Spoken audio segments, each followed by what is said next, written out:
සුබ දවසක් ආදරණීය විද්‍යාර්ථීනි.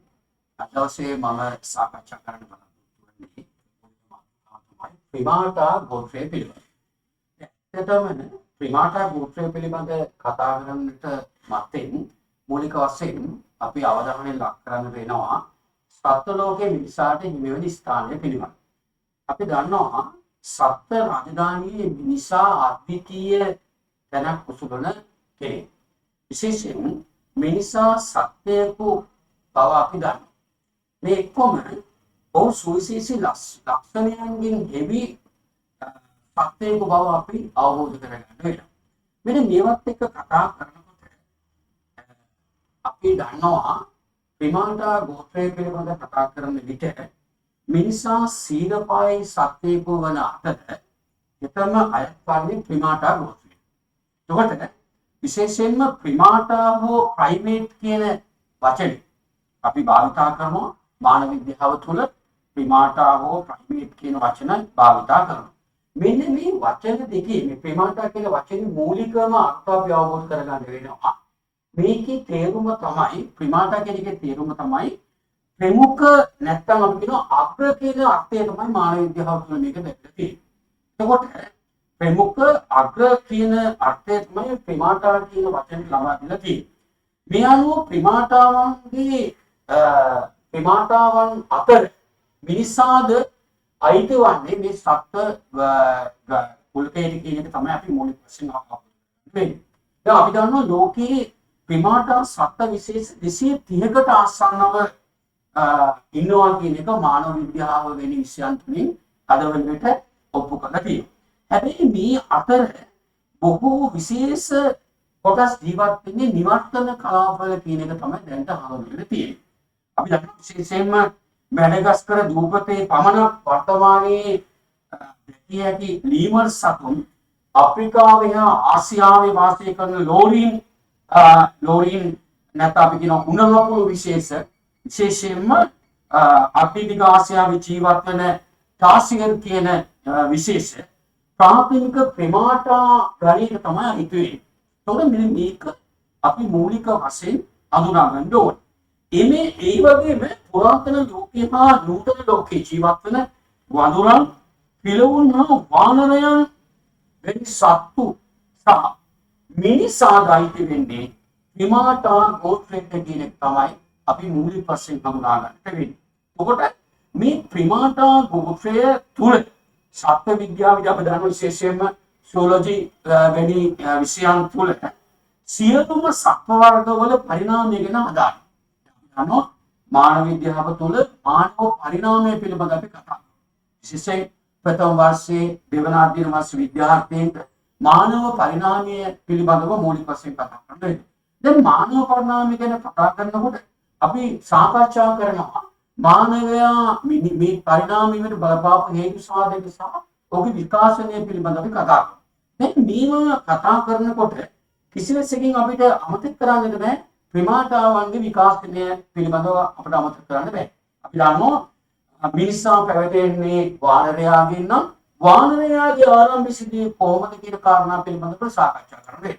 එතකොට මේ වානර පවුල් පිළිබඳව එහෙම හොයාගෙන යනකොට මානව ඉතිහාසයේ ඈත ගමන් කරනකොට අපිට පැහැදිලි වෙනවා මෙන්න මේ ප්‍රිමාටා විශේෂ ලෝකේ කොයිතරම් ජීවත් වෙලා කියනොත් ඔහුගේ පරිණාමික ක්‍රියාවලිය කොයි ආකාරයට සිදු වුණාද ඒ සමග මේ මානවයා මිනිසා කොහොම පරිණාමය වුණාද කියන කතා කරනවා. දැන් විශේෂයෙන්ම විද්‍යාර්ථීන් දැනගන්න ඕනේ මේ මානව පරිණාමයයි තාක්ෂණික පරිණාමය කියන දෙකම ගමන් කරන එකයි. අපි දන්නවා ශිෂ්ටාචාර විකාශනය පිළිබඳ අපි ඊළඟ පාඩම් වලදී සාකච්ඡා කරනවා. මේ වගේ කතා කරනකොට අපිට පැහැදිලි වෙනවා ලෝකයේ එක් ශිෂ්ටාචාර ගොඩනැගීමට බලපාන හේතු සාධකත් එක්ක තාක්ෂණික පරිණාමික ක්‍රියාවලිය සිදු වෙනවා.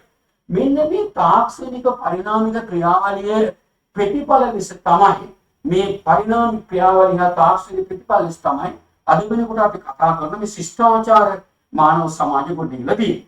ඉතින් විශේෂයෙන්ම ප්‍රිමාටා ගෝත්‍රය පිළිබඳ කතා කරනකොට මේ මිනිසාද අයත් වන්නේ ප්‍රිමාටා ගෝත්‍රය. දැන් ඇත්ත වශයෙන්ම මේ ප්‍රිමාටා ගෝත්‍රය ගැන කතා කරනකොට අපි දන්නවා භෞතික මානව විද්‍යාව. විශේෂයෙන්ම මානව විද්‍යාවේ සුවිශේෂී විශේෂත්වයක් තමයි භෞතික මානව විද්‍යාව. මේ භෞතික මානව විද්‍යාව සම්පූර්ණයෙන්ම කතා කරන්නේ ප්‍රිමාටා සතුන්ගේ පරිණාමය ගැන. විශේෂයෙන්ම මේ නිසා අද වෙනකොට අපි දන්නවා භෞතික මානව විද්‍යාව තුළ මේ ප්‍රිමාටා විද්‍යාව නැත්නම් ප්‍රිමාටා පරිණාමය හා බැඳුණු මිනිසාගේ අතිශය අතීතය ගැන මුල්ම ප්‍රිමාටාවන් ගොඩබිම විවිධ පරිසරවල හැඩගැසෙමින් ජීවත් වුණ ආකාරය පිළිබඳව ඒවා කෙලෙස සංකීර්ණත්වය කරා පරිණාමය ආකාරය පිළිබඳව අධ්‍යයනය කරනු ලබනවා. විශේෂයෙන්ම දැන් ප්‍රිමාටා පරිණාමය ඉතා සංකීර්ණ අවස්ථාව තමයි මිනිසාගේ පරිණාමය. අපි ප්‍රිමාටා ශක්ත විශේෂ පිළිබඳව ඔවුන්ගේ පරිණාමය ගැන කතා කරනකොට මේ ප්‍රිමාටා ගෝත්‍රයේ පරිණාමය වෙන සුවිශේෂීම සත්‍යය තමයි මිනිසා. එතකොට මෙන්න මේ ගැන අපි කතා කරනකොට අපිට හඳුනා ගන්න වෙනවා මූලික වශයෙන් ප්‍රිමාටා ගෝත්‍රයේ ප්‍රිමාටා සතුන්ගේ ලක්ෂණ මොනවද කියන එක අපි හඳුනා ගන්න වෙනවා. අපි බලමු ඇත්තටම මේ ප්‍රිමාටා ගෝත්‍රයේ ප්‍රිමාටා වංශයේ ලක්ෂණ හඳුනා ගන්නකොට අපිට නිත්‍ය වශයෙන් තීන්දුව කර ගන්න පුළුවන් එහෙනම් මිනිසා අයිති වෙන්නේ ප්‍රිමාටා ගෝත්‍රයට කියන්නේ. මම ඊට සරලව සංක්ෂිප්තව කියන්නම් ප්‍රිමාටා සතුන්ගේ ලක්ෂණ මොනවද කියන එක මම මූලික වශයෙන් කියන්නම්. පළවෙනිම ලක්ෂණය තමයි අත්ෝ පාදවලින් ග්‍රහණය කිරීමේ හැකියාව. මේ සතුන්ට යම් යම් දේවල් ස්පර්ශ කරගන්නට පුළුවන්, ඒකම යමක් අල්ලගන්නට පුළුවන්, ඒකම ගමන් කරන්නට පුළුවන් හැකියාව මේ ප්‍රිමාටා සතුන්ට තියෙනවා. අත්වලින් සහ පාදවලින් තමයි මූලික වශයෙන් තමන්ගේ ග්‍රහණයන් සිදු කරගන්න උත්සාහ කරන්නේ. ඒකෝට මේ කියන ලක්ෂණය අපි කතා කරන සිම්පන්ජීන්ට, වඳුරන්ට, උණහපුළුවට, ඔරංගුටාන්ට ඒ වගේම මිනිසාටත් මේ ලක්ෂණ තියෙනවා. ඊට අමතරව තව ලක්ෂණයක් තමයි මේ ප්‍රිමාටා සතුන්ගේ තියෙන මූලික ලක්ෂණයක් තමයි චලනය කළ හැකි ඇඟිලි පහක් තිබීම. දැන් අපි දන්නේ අපිට මේ ඇඟිලි අපිට මේ චලනය කරන්න පුළුවන්. අපිට අල්ලා ගන්න පුළුවන්. අපිට මේ පුරුකේ නවන්න පුළුවන්. මේ දෙවිනියකින් නවන්න පුළුවන්. ඕනනම් අපිට මේ මාත මිටි පොළව ගන්නටත් පුළුවන්. මෙන්න මේ ලක්ෂණය වඳුරන්ට ඒ වගේම සිම්පන්ජීන්ට වෙන සතුන්ට මේ ලක්ෂණම තියෙනවා. එතකොට යමක් ඇඟිලියක් චලනය කරන්න පුළුවන් නම් මේවා ඒක ප්‍රිමාටා වගේ මූලික ලක්ෂණයක්.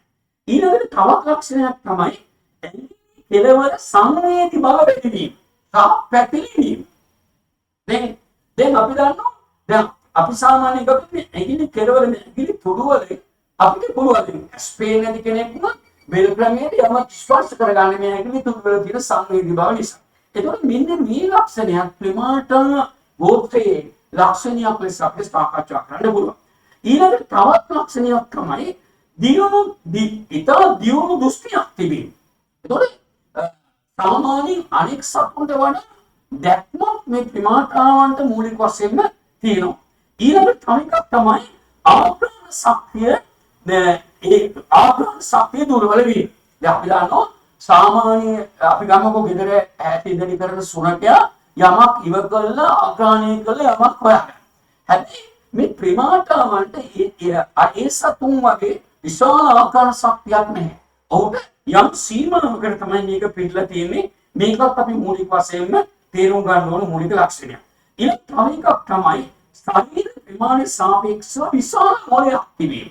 ඒ කියන්නේ අපි දන්නවා සාමාන්‍ය වශයෙන් ගත්තාම මොළේ ධාරිතාවය. අපි දන්නවා કોઈ ප්‍රිමාටා සතුන්ගේ මොළේ ක්‍රියාධාරිතාවය වැඩි අනිත් සත්ත්ව කොටස් වලට වඩා.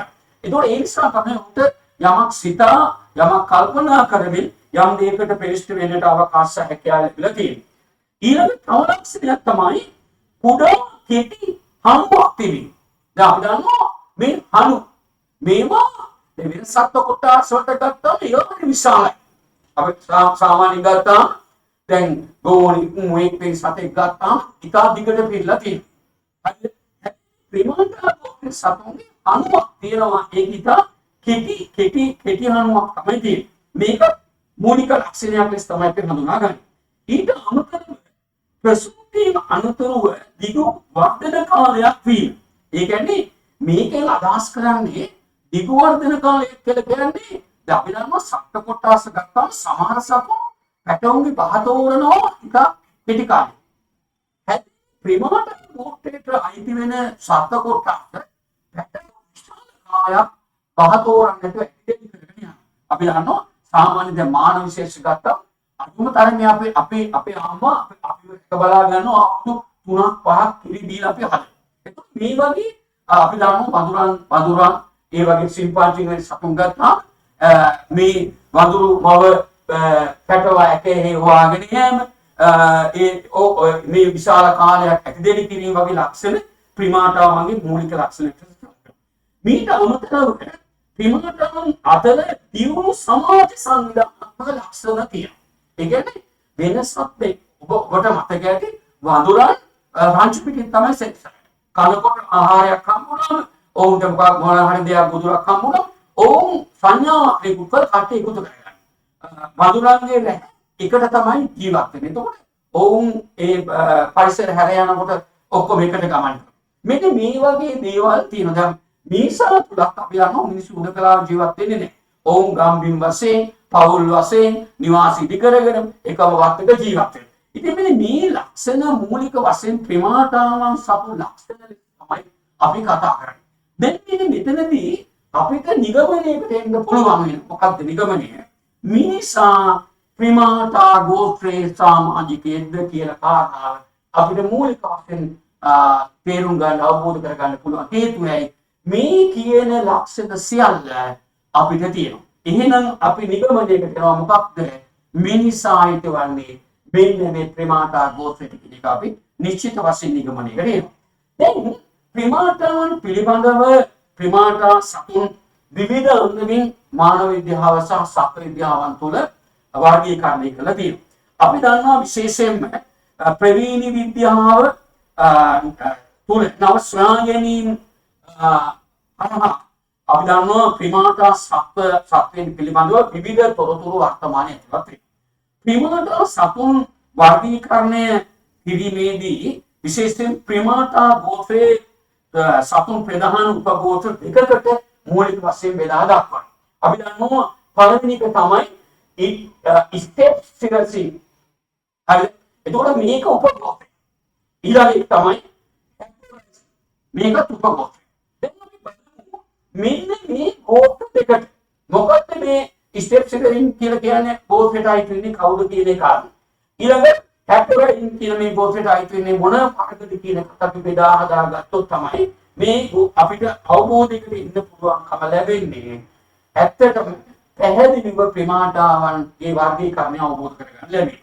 දැන් විශේෂයෙන්ම මේ ස්ටෙප්සිරසින් උපගෝත්‍රයේ මේක ගෝත්‍ර තවත් උපගෝත්‍ර දෙකකට බෙදෙනවා. ඒකේ පළවෙනි එක තමයි ලීමර් සතු. පළවෙනි එක තමයි මේකේ ලීමර් සතු. දෙවෙනි එක තමයි ලොරිස් සතු. දැන් කවුද මේ ලොරිස් කියලා කියන්නේ? ලොරිස් කියලා කියන්නේ උණහපුළු සතු. උණහපුළු සත්ත්ව කොටස ලෝකේ ගොඩාක් ඉන්නවා. එතකොට මේ ලීමර් සතුන් සහ ලොරිස් කියන සත්ත්ව කොටස් දෙක තමයි ස්ටෙප්සිරසින් කියන ගණයට අයිති වෙන්නේ. හරිද? ඊට පස්සේ අපෝ මේ හැප්ලොයින් උපගෝත්‍රයට අයිති වෙන්නේ කියන බැලුවාම මේක